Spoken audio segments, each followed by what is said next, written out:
Guys, we hit the bus. All right. Thanks for having me. Good to see you guys. All right, take care. All right. So, okay, we'll see you around. Should be in touch. Okay. Awesome. And you know, you were part in Norco Rastafarian Libertarian. Whether you realize that or not. And thanks for everything. Everyone, thanks for everything. No problem, guys. One Dr. Selassie is their idol. See you guys. Bye, fuckers. See you. Jimmy sure it isn't Lysander Coke Splitter? There are reasons besides monkey wrenches to run for office. We heard about local, we heard about the not quite so local, and by the way, I have here the signature requirements for the various races. State representative is a minimum of 300. It varies from district to district, and the highest number here I have is 494. So call it between 300 and 500 signatures for state rep.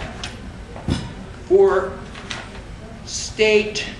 How could that be determined already, since it's based on this year's elections? This is not this year's. Oh, it's because it's based on last year's election, the last round of elections. And for state senator, it's between 500 and 1,200 for state senate. And for Congress, it runs a low of, it looks like 3,300 and a high end of 5,000. So 3,000 to 5,000. So that's for Congress. That's a lot. But I'm up here to talk about statewide races. Been there, done that. I've been around the block twice. And as Jim points out, it is a hell of a lot of fun, especially the debates, because we call them landmines. You just open up the debate and you say, I guarantee you, you're going to hear that they've got plans for your money that's better than yours. Always a lot of fun. But it takes a lot to get to the point where you're in the debates. If you're not on the ballot, you're not in the debates. That's all there is to it. The League of Women Voters just won't let you in. Pennsylvania Economic League won't let you in. The NAACP won't let you in. Nobody will let you in unless you're on the ballot. And then when you're on the ballot, you're in. Last time I ran, I was on nationwide TV for the debates. Twice nationwide, all 4 times statewide. And I was on national television many other times beside that. But there were 2 4-way debates that were carried live nationwide. I had fans in San Francisco. San Francisco Chronicle was covering my race. Don't get me started. But to get to that point, there are 3 aspects of the race that I want to talk about. First one is the organization, getting yourself set up. The second one is the paperwork. Paperwork is formidable. And the third piece is the campaign itself, which includes those fun debates. Let's take it a little bit at a time. The organization. Let's say you want to do it. The first thing you need to do, get on your horse and start traveling the state. Just loop around. Visit the libertarians. Not necessary to visit the public the first time around, because it's the Libertarian Party that's going to have to nominate you. Or if you're going to go through another party, it's the same thing. You have to travel the state. Stop in and visit them. Explain what it is you want to do. Bring with you a sign-up sheet so you can get email addresses. That's where it starts. You're going to find people who are going to support you. You're going to find people who are going to oppose you. You're going to find people who just don't care. What you're there for is to get the people who care. People who want to do something. People who want to help you out. Get their name. Get their email address. And that leads to the second thing. You need communication. If your campaign does not have communication, you're whistling in the dark. With my campaign, what I did is I set up Yahoo groups, email lists. They're free, they're easy to sign up, easy to unsubscribe. I had several of them. The first one was for people who were just interested in my race, an update list where I'd send out updates once a week. Hey, here's what I'm doing. I went around the state. I stopped in and I got 500 people to join up on my update list. That way people who want to pay attention to your race, they can. Second one I put together was a media list. As you go around the state, you find out what the newspapers are, find out what the radio stations are, the TV stations, the bloggers. and you add them to your media list. That way you can start sending out press releases, and it goes to everybody all at once. And the third one, the most important one, is a list of internal advisors. A handful of people. I called it my honcho list. On my honcho list might have been a dozen people total. And what they would be, if I had an idea, I'd send it out to my honcho list saying, what do you think? And we would debate it, we'd polish it, we'd hone it. And then we'd come up with some final decision. If they had an idea, they'd float it, saying, hey Ken, why don't you do this? It was a tremendous asset in my campaign because there were a couple ideas I had that were stupid. They were half-baked, and if I went out there, I could have killed my credibility. But my honcho list saved me. So you're going to want to have your honcho list. You're going to want to have your update list. You're going to have your media list, and then as you're going around, you're going to find people who are going to want to, they're going to know more than just updates, but they're not good enough to be your honchos. So you have a fourth list, a volunteer list. These are the people who are going to do things for you. So if you want somebody to set you up, I'll come to Pittsburgh, I need somebody to set up an event. You send it out to your volunteers list, your Pittsburgh volunteer says, I'll do it. And they get it all set up. So you travel the state, find libertarians, find the media, slot them into the various lists that you have. When you're finding these people, you have to look for certain kinds of people. There are a few very, very, very, very important people that you have to have. One of the most important is a campaign manager. Somebody who's going to become not your right-hand person, they're going to become your Siamese twin. You're going to be joined at the hip. When I ran for governor in 2002, Eric Lucas was my campaign manager. I saw Eric more than I saw my wife. You have to be able to get along with your campaign manager, obviously, just like you got to get along with your wife or your husband or your whatever. Campaign manager is going to be working harder than you. It takes a very dedicated person. And I'm telling you, I could not have done as well as I did without Eric's help. And Eric's wife, Shirley, she was a real doll about it too. And we're still friends after all that. We went through a lot. Campaign manager number one. Second most important person is your media person.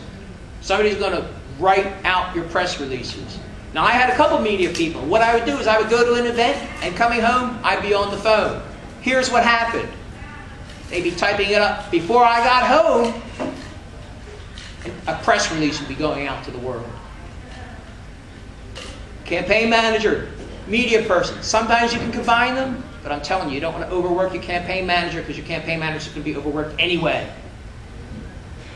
Third person you absolutely need, and this is state law, is a treasurer.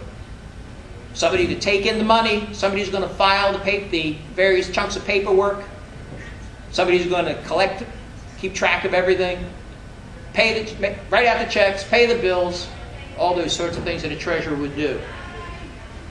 When I ran for governor, I had the honor of having Sharon Sheps as my treasurer. She was, at the time, the second highest Libertarian Party vote getter in party history.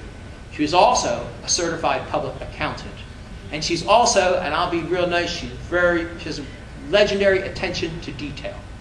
So that means everything was 100% correct down to the penny. Good luck finding somebody as good as Sharon Sheps, but that's who you need. Because that leads right into the second part, which is the paperwork side. The paperwork side can kill you. Some of it's easy. I brought with me the paperwork that was necessary for me to run for governor. A lot of this paperwork duplicates what you'd need to run for state rep, for state senate, for Congress, even local offices. First one's real easy. It's a candidate's affidavit. It just says, I'm running for office. I will follow the law. Get it notarized, file it.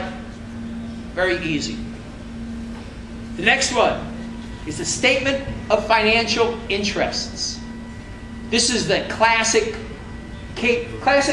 laws where they say, oh, we've got to stop the special interests from taking over, all this slush fund money and everything. So they came up with this form.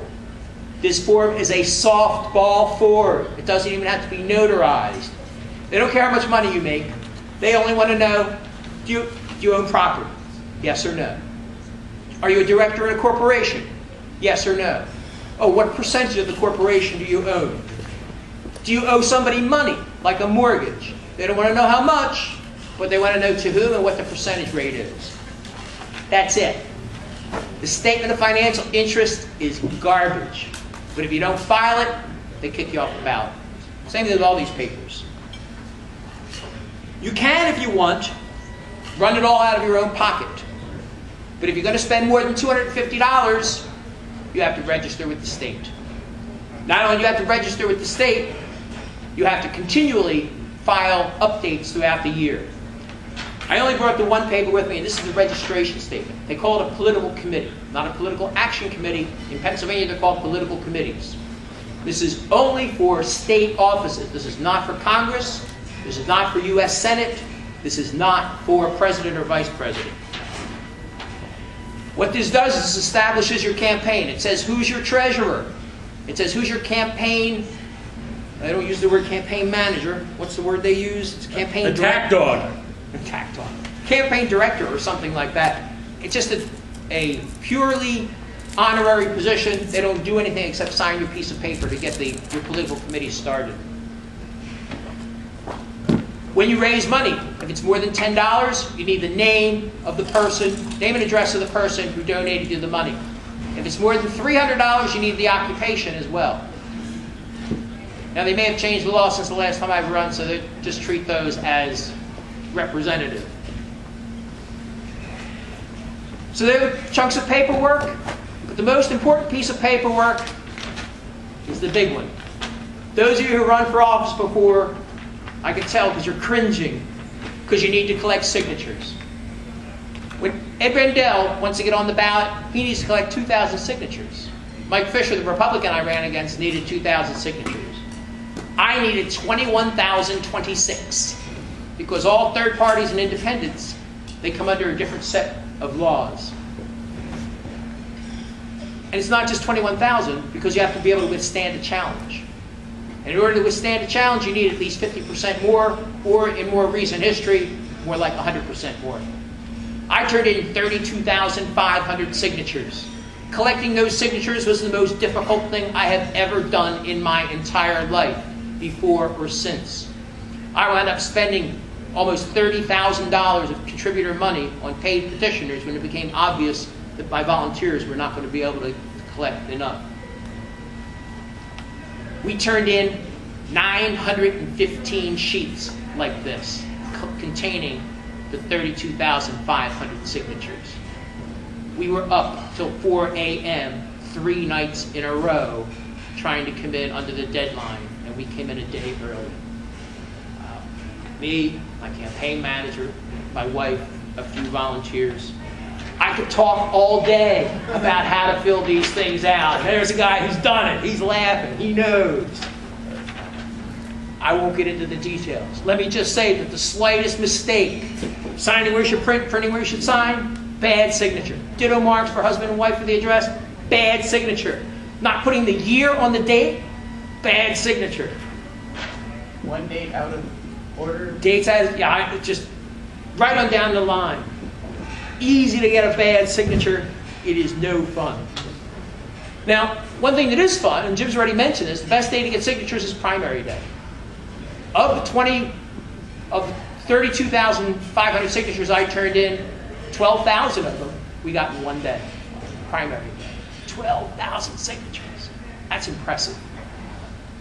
But it was difficult. One thing that made it easier, and if you're going to run a statewide campaign, you should do this too. Recruit other candidates. Because in Pennsylvania, for third parties only, independents, you can stack names. So if my name's at the top for governor, I can put somebody's name underneath for Congress, somebody else's name underneath me for state rep. And if Jim goes out and gets, how many did you get on primary day? 250 or 300, I don't know. His 300 signatures count for me. If you're running for Congress and you need 3,000 signatures, you get 3,000 signatures, those 3,000 signatures count for me as well. So the more candidates you can recruit as a statewide candidate, the easier your job is. Makes it a lot easier. Now, and I did that. We had a lot of people. I couldn't even tell you how many there are now. There, I think something like 27 state reps, state senators, and congressmen in 2002 when I ran, and I couldn't have done it without their help. And then when you turn it in, it was a 2-day affair, because they sit there at the Department of State in Harrisburg, and they go through them all until they hit the minimum. When they hit 21,026, they stop. So there you are. You've got your organization. You've got people. You've got your email lists. You've got your media lists. You submitted your paperwork. They can challenge it. And that's another nightmare. You'll wind up in court defending your papers. Like I said, I don't want to talk too much about the petition drive because we'll be here all year. But let's assume that you've gotten that far. Now there you are. You're on the ballot. You're in the campaign. Statewide. Libertarian. Do you know what? You're not going to win. However, you can set a goal. My goal when I ran in 2002, I was the only statewide candidate. And in order to be a legitimate third party, they call us minor parties, I hate the title, but to be a legitimate party in Pennsylvania, you need to collect enough signatures equal to 2% of the winner's vote total. So if the winner gets 1 million votes, you've got to get 2% of that, which is, what, 20,000? Yeah, there you go. Something like that, whatever the number is. Can't do the math that quickly in my head. So you need something to energize people. I did that 2 ways. One of them was to say, we're going to get state party status. I don't need that many votes. So that energized a lot of people. Because state party status, you get a lot of things. You get a monopoly on the party name. Nobody else can run as a libertarian without our state party's permission. You get a checkoff box on the voter registration form which says libertarian. And that's a great boon because that means a lot more people register libertarian a lot quicker. You are also allowed to directly appoint people into special elections. So if somebody dies in office or somebody resigns, you just say, Ken, you're our man. And they just sign, and the state party chair signs a piece of paper and you get on. So state party status is a very important thing. It's a good thing to have. So that's one thing you can do. You need the reason to run. One of the state party status, and the other one, I had a guy, one of my honchos, Mark Hefner, great man. He's an insurance salesman. But he's one of these win-win guys. He says, don't tell people you can't win. I said, oh, come on, Mark. I'm not going to win. It's a statewide race, you know. I raised about $70,000. And he says, no. Look at it this way. He says, how many voting age Pennsylvanians are there? I said, well, there are about 8 million. He says, how many people is it going to take to win an election? I said, I don't know, a third of the vote. And he says, you know, in a competitive three-way race, all you need is to attract the vote of 1 out of 8 voting age Pennsylvanians. I'm like, oh, come on. And I sat down and I did the math. He's right. 1 out of 8. So if you go into a room, let's say we'll just take the people in here, well, take your table right there. You know, the 8 people over here. If I come in here and I say, we're going to decriminalize drugs, we're going to cut taxes, we're going to eliminate parole for hardened criminals, and we're going to pardon all victimless crime criminals. 70 may laugh at me, and one's going to say, that's a good idea. That's all it takes to win. 1 out of 8. 1 out of 9, depending upon how the demographics run out. So there is a way that you can point that you can win. And that's what I did. So that got me past the initial hurdle, where people said, you can't win. Well, we got all these people already elected as libertarians. 1 out of 8 is all it takes. And we're going to get party status. There's all these good reasons. So people would help me out. They wouldn't say, oh, it's just no good. Just party status alone was worth it. So now, I had an organization, I had the paperwork done, I had people behind me, I had people energized saying, yes, we can do this, we're going to win something. Now, I got to get into the debates. And as Jim points out, they can be an awful lot of fun. We would set up landmines in advance, and one of them Jim pointed out, say, listen to these guys. And another one, and this just happened last year, I ran for state rep last year, and I was at the Legal Women Voters debate. Question in the audience says, I'm unemployed, can you give me a jobs program? And the Republican said, sure. And the Democrat said, sure. And I pulled out my Constitution. I said, where in here does it say that you're authorized to do jobs programs.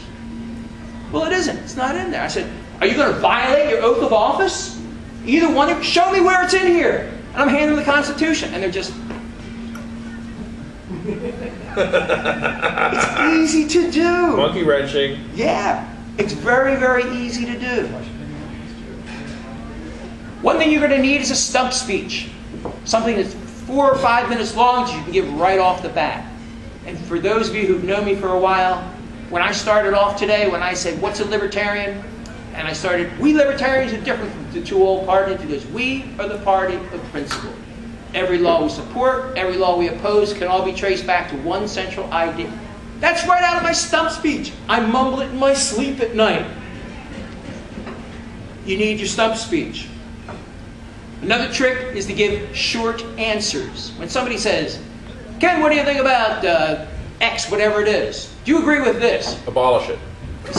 You start off saying yes, or you say no, and then you support your answer. I had reporters say, you're the first politician I ever met who actually answers a question. And I said, whoa, whoa, whoa. I'm not a politician. I haven't broken a promise yet.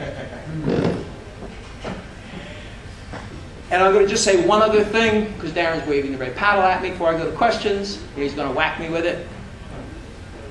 Watch out for yourself. Take some time off. Schedule a day off every week. Otherwise, it's going to overwhelm you. And I have more to say about that, but I'll save that for the end of tonight. So that's it. You need the organization. You need the organization. You got to get out there and campaign. And I would just go to anything I would be invited to, I would go to. Even if I knew they hated me.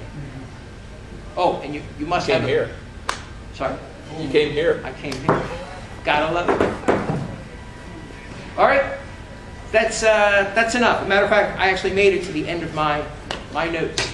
Any questions? Yes, Jim.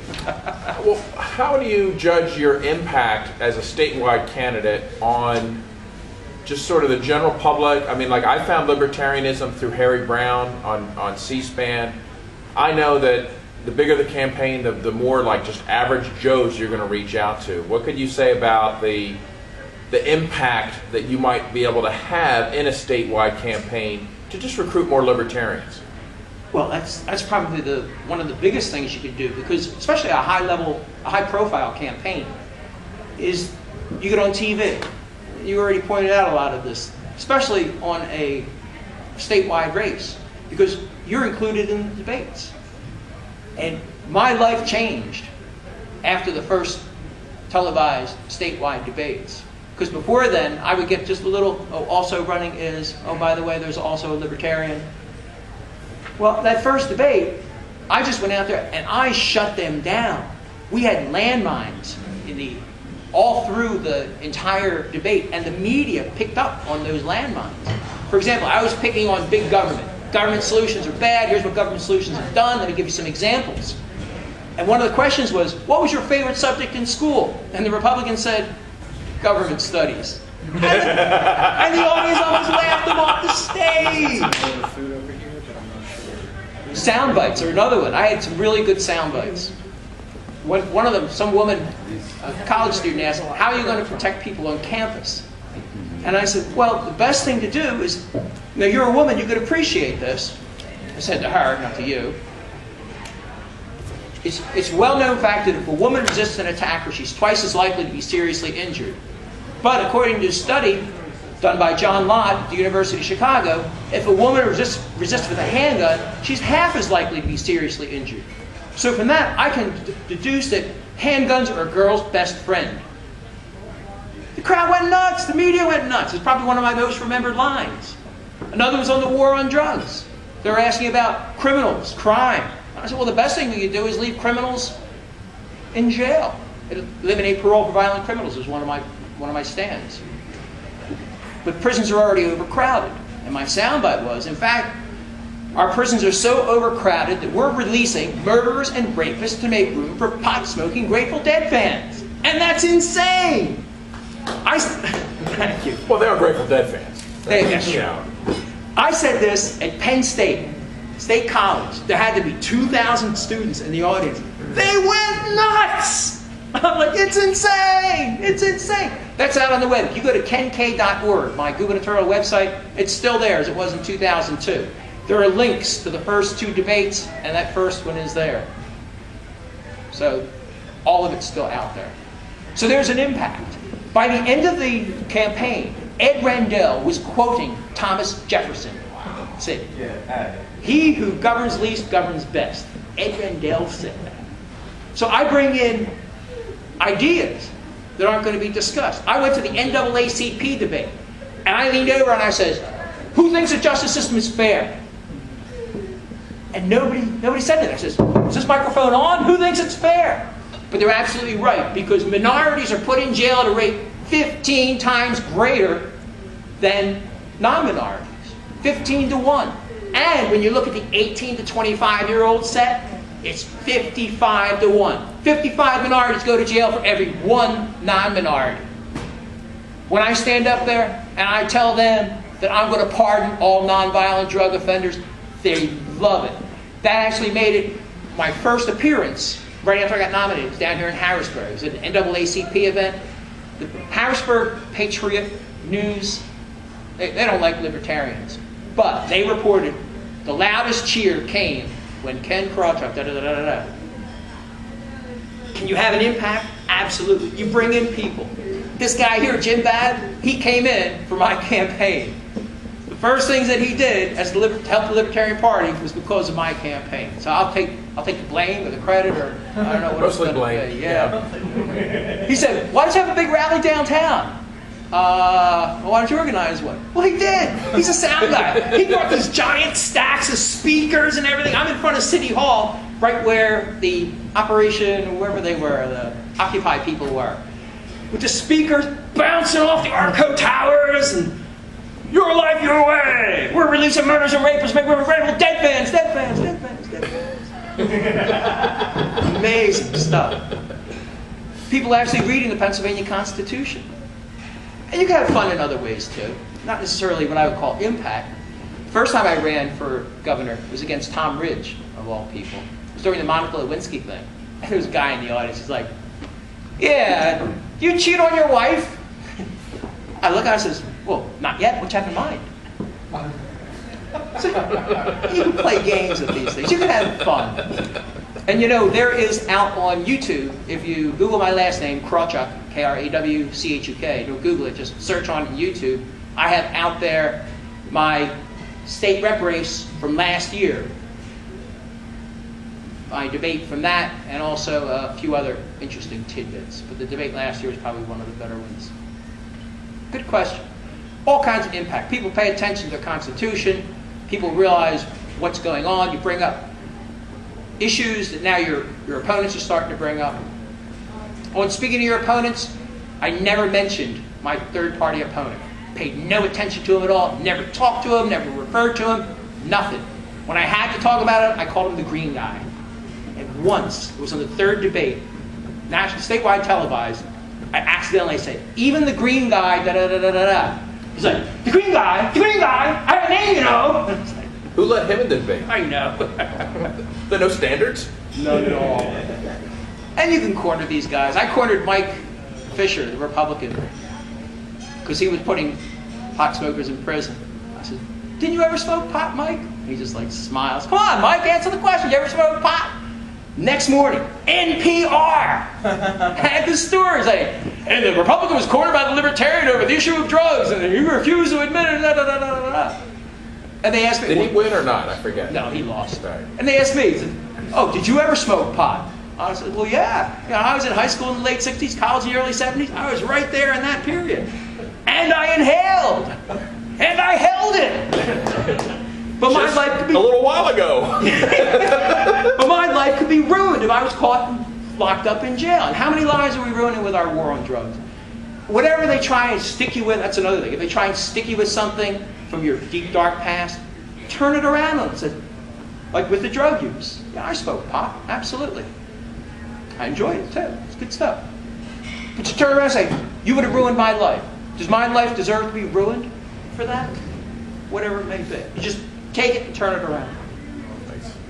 I'll give you, I only got yellow. I'll give you one more example. This was somebody who is actually a libertarian.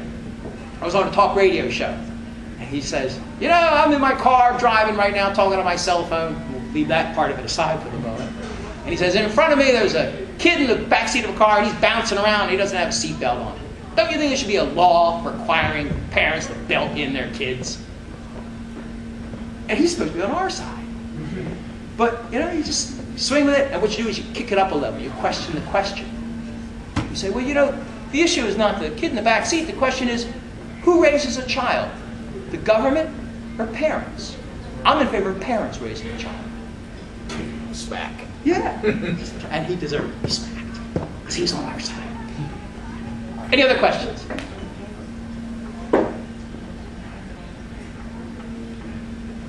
Hearing none. You did smoke pot.